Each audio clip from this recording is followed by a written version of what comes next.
बिस्मिल्लाहिर्रहमानिर्रहीम। इस वीडियो में हम माइक्रोसॉफ्ट एक्सेल में एक्सेल वीबीए को यूज़ करते हुए वर्ड फ्रीक्वेंसी निकालना सीखेंगे, यानी कि टॉप वर्ड्स। एक लॉन्ग पैराग्राफ है आपके पास या एक बड़ा सा आर्टिकल है, उसे हम एक्सेल के एक सेल में पेस्ट करेंगे। उसके बाद इस कोड को रन करेंगे तो वो हमें बताएगा कि ये टॉप के वर्ड्स हैं। हम चाहें तो सबके सब वर्ड्स की भी फ्रीक्वेंसी काउंट कर सकते हैं, लेकिन अगर हम चाह रहे हैं कि टॉप 10, 20, 30 कि ये वर्ड कितनी दफ़ा इस टेक्स्ट में अपीयर हुआ है, तो उससे ये कि हमें आइडिया हो सकता है कि ये टेक्स्ट किस बारे में है। इस वीडियो के अलावा भी मैंने Microsoft Access database, Excel, Python और डिफरेंट डाटा एनालिसिस और डाटा मैनेजमेंट पर के टॉपिक्स पर वीडियोस बनाई हैं, जिन्हें देखने के लिए आप काइंडली मेरा चैनल सब्सक्राइब करें। तो चलते हैं इस वीडियो की तरफ। इस वीडियो में हम ये एक्सेल वीबीए कोड मैं डिस्क्रिप्शन में भी शेयर कर दूंगा, इसका लिंक। ये सिंपल सा जो कोड है, इसके अगर आप बिट्स एंड पीसेस पर गौर करें तो इस वीडियो के से ना सिर्फ आप वर्ड काउंट करना सीखेंगे, बल्कि डिफरेंट टेक्निक्स भी सीखेंगे। इसका ईच पार्ट, जो इसके 3-4 पार्ट हैं, वो अपने आप में ही बहुत सी नई चीज़ें हमें सिखाएंगे, अगर आप का एक्सेल वीबीए का ज़्यादा एक्सपीरियंस नहीं है। और हम देखेंगे कि किस तरह एक्सेल वीबीए को यूज़ करते हुए हम अपनी टीडियस टास्क को प्रोग्राम कर सकते हैं और एक क्लिक पर अपना काम कर सकते हैं। तो सबसे पहले अगर आप इस कोड को देखें, बड़ा सिंपल है। इसको हम स्टार्ट से देखते हैं कि ये कर क्या रहा है। सबसे पहले हम शीट 1, हमारी माइक्रोसॉफ्ट एक्सेल वर्कबुक में जो डिफ़ॉल्ट में शीट 1 आ रही होती है, तो उसी को हम रेफ़र कर रहे हैं कि शीट 1 का जो कॉलम बी है, अगर उसमें पहले से डाटा पड़ा हुआ है तो वो क्लियर हो जाए। इसी तरह सी कॉलम को भी हम क्लियर कर रहे हैं। उसके बाद हम कुछ वेरिएबल बना रहे हैं जिनमें हमने आगे डाटा स्टोर करना है। एक टेक्स्ट स्ट्रिंग के नाम से, एक रिज़ल्ट के नाम से। रिज़ल्ट में एरे आएगा। टेक्स्ट स्ट्रिंग से मुराद वही टेक्स्ट जिसको हमने एनालाइज करना है वर्ड फ्रीक्वेंसी काउंट के लिए।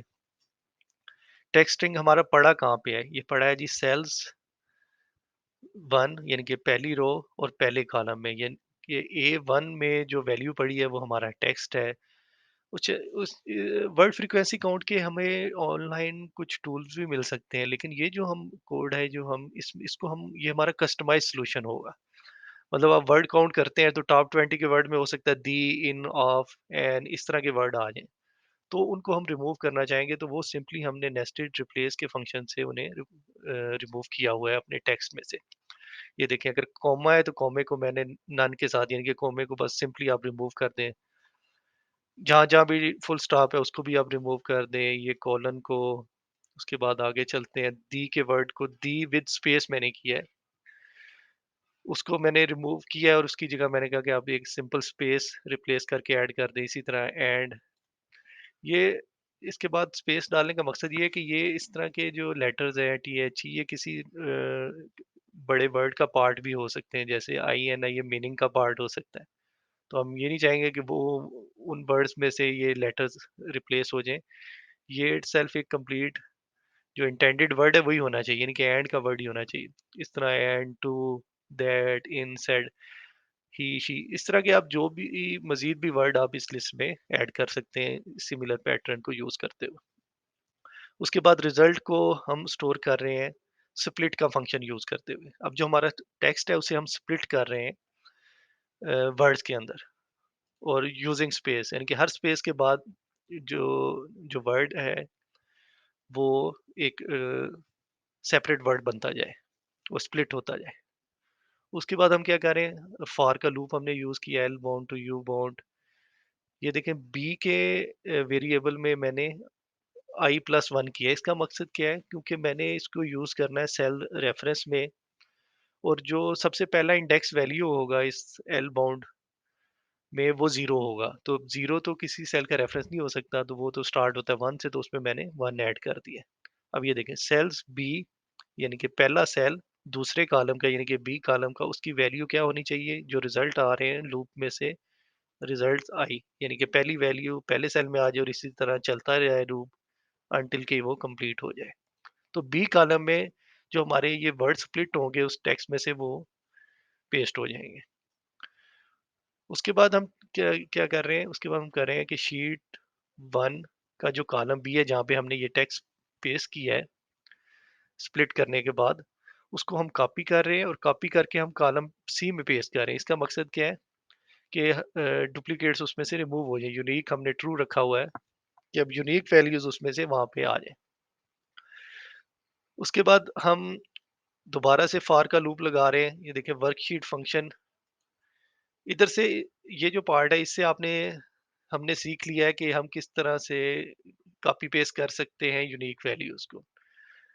अब ये जो पार्ट है ये देखें, इस पे गौर करें। वर्कशीट फंक्शन काउंट ए कॉलम थ्री। हम जो कॉलम थ्री है हमारा, कॉलम सी, जहाँ कॉलम सी जो है, तीसरा कॉलम है कॉलम सी, जहाँ पे हमने यूनिक वैल्यूज को पेस्ट किया, उनको हम गिन रहे हैं काउंट ए के जरिए। अब हमने लूप लगाना है, I counter is equal to one, यानी कि वन से लेकर कॉलम थ्री की जितनी वैल्यूज हैं उन तक। अब हमें वो पहले से तो नहीं पता होगा, तो वो गिनने से, ये इस काउंट ए के फंक्शन से हमें पता लग जाएगा, क्योंकि जब भी हम कोड ये रन करेंगे हर दफा ये वर्ड्स का काउंट डिफरेंट हो सकता है। उसके बाद अब हमने रेंज कौन सी है, डी, यानी कि कॉलम सी के जो साथ वाला कॉलम है कॉलम डी, उसमें आई काउंटर क्या है, वन है, वन से स्टार्ट हो रहा है। डॉट वैल्यू, उसकी वैल्यू क्या है। अब ये हम काउंट इफ का फंक्शन यूज कर रहे हैं, जिस तरह हम एक्सेल में काउंट इफ का फंक्शन यूज करते हैं, कि जो बी टू बी, बी की जो रेंज है हमारी, यानी कि बी कॉलम जो है जिसमें हमारा जो जो हमने वर्ड्स पेश किए हैं स्प्लिट करने के बाद, जिसमें डुप्लीकेट्स भी होंगे, क्योंकि अब हमने उनको काउंट करना है हर एक को, उनको ये हमारी काउंट की रेंज है। काउंट किस चीज को हमने करना है, तीसरे कॉलम को, जो सी कॉलम जहाँ पे हमारी नॉन डुप्लीकेटेड वैल्यूज है। और ये आई काउंटर हमने डाला हुआ है यहाँ पे, यानी कि ये रो है, ये कॉलम है, पहला सेल्स, ये रो, ये कॉलम, डॉट वैल्यू, क्योंकि हमने बारी बारी हर वैल्यू हर वर्ड का काउंट निकालना है। उसके बाद ये नेक्स्ट आई काउंटर, यानी कि ये नेक्स्ट का फॉर का लूप कंप्लीट हो जाएगा, हमारे पास काउंट आ जाएगा। अब हमारे पास जितने भी वर्ड्स हैं यूनिक, उनका हमारे पास काउंट आ जाएगा काउंट इफ के फंक्शन के थ्रू। अब हमने सॉर्टिंग करनी है, क्योंकि जो हमें डिसेंडिंग ऑर्डर में जो टॉप के वर्ड्स हैं वो टॉप पे आने चाहिए। अभी आप देख सकते हैं कि ये सिंपल जो कोड है उसमें हम ये एक तीसरी नई चीज सीख रहे हैं कंप्लीट कोड के अलावा, कि अगर हमने डिसेंडिंग ऑर्डर में दो कॉलम्स के डाटा को ऑर्डर करना हो तो कैसे करेंगे।